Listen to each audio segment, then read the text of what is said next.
Senior నాయకులు పోరాట యోధుడు టైగర్ అయ్యన్న పాత్రుడు గారిని మాట్లాడాల్సిందిగా కోరుతున్నాం.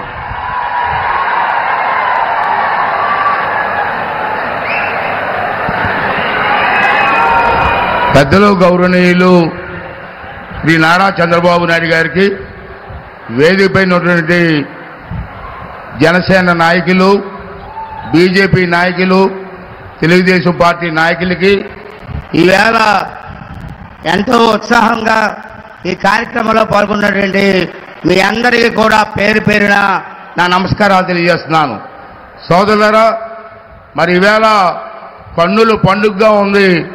ఏ రోడ్డు చూసినా జన సమూహం ఎక్కడికక్కడ ఆడవాళ్ళు కానీ మగవాళ్ళు కానీ పిల్లలు కానీ నరేంద్ర మోడీ గారి సభకు వస్తున్నారంటే రేపు జరగబోయే ఎన్నికల్లో మన జిల్లాలో ఉన్నటువంటి క్యాండిడేట్సే కాకుండా రాష్ట్రంలో ఉన్నటువంటి అందరూ క్యాండిడేట్లు కూడా విజయం సాధించబోతున్నారని చెప్పి ఈ సందర్భంలో మీ అందరికీ మనవి చేస్తున్నాను. సోదరులారా, ఈరోజు మనం రాష్ట్రాన్ని కాపాడుకోవాలి.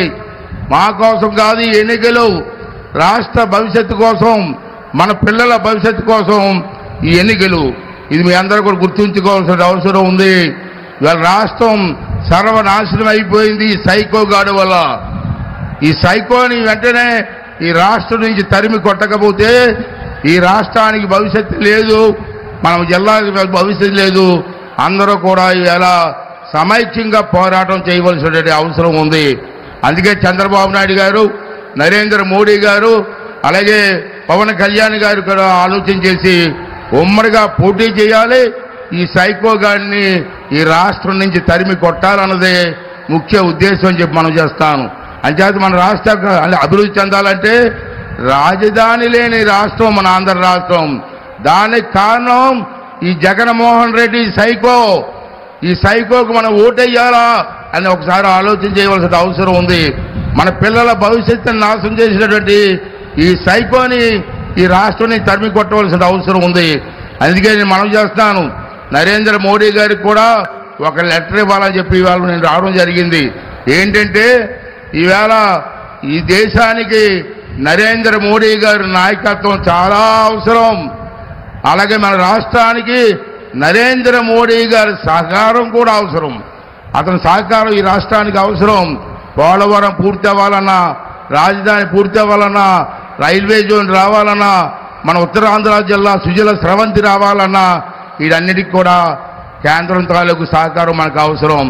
అంచేత మన అందరం కలిసి మన ఉమ్మడి అభ్యర్థుల్ని 13వ తారీఖున మరి గెలిపించి ఈ రాష్ట్రానికి ఒక భవిష్యత్తు కల్పించి మన పిల్లలకు ఒక భవిష్యత్తు కల్పించవలసిందిగా ప్రతి ఒక్కరిని కోరుకుంటున్నాను. అలాగే సీఎం రమేష్ గారు మన ఎంపీ క్యాండిడేట్గా పోటీ చేసిన సంగతి మీకు తెలుసు. అతను కూడా అనుభవం ఉన్న వ్యక్తి, చాలా అనుభవం ఉంది. 2 సార్లు రాజ్యసభ చేశారు. మోడీ గారిని కానీ అమిత్ షా గారిని కానీ కేంద్ర మంత్రులు కానీ కలిసి పనిచేయించే సత్తా ఉన్న నాయకుడు మరి సీఎం రమేష్ గారు. అతను మనందరం కూడా గెలిపించుకోవాలి, అత్యధిక మెజార్టీతో గెలిపించుకోవాలి. నేను ఒకటే సీఎం రమేష్ గారిని కోరాను, మీరు ఎంపీ అవుతారండి, మా అనకాపల్లి ప్రజలు చాలా మంచివారు, మీరు గెలిపిస్తారు. కానీ గెలిచిన తర్వాత మా అనకాపల్లిలో 3-4 ఇండస్ట్రీస్ పెట్టండి, కొన్ని వేల మందికి ఉద్యోగాలు కల్పించండి, ఆ బాధ్యత మీరు తీసుకోమని చెప్పి కూడా సీఎం రమేష్ గారిని కోరుకుంటూ మరి అందరూ కూడా రేపు 13వ తారీఖున సీఎం రమేష్ గారికి మన ఎమ్మెల్యే క్యాండిడేట్లు అందరికీ కూడా మరి ఓటు, మరి అనకాపల్లి చూస్తే గాజు గ్లాస్ గుర్తు, అలాగే యలమంచిలు చూస్తే గాజు గ్లాస్ గుర్తు, మిగతా చోట చూస్తే మన సైకిల్ గుర్తు, అలాగే పరవాడ చూస్తే గాజు గ్లాస్ గుర్తు, ఎంపీ చూస్తే కమలం గుర్తు. ఇవన్నీ గుర్తుంచుకొని మీరందరూ కూడా రేపు 13వ తారీఖున అత్యధిక మెజారిటీతో గెలిపించి ఈ రాష్ట్ర భవిష్యత్తుని కాపాడమని చెప్పి మీ అందరినీ మరొకసారి కోరుకుంటూ సెలవు తీసుకున్నానండి. Thank you very much. మనందరి ప్రియతమ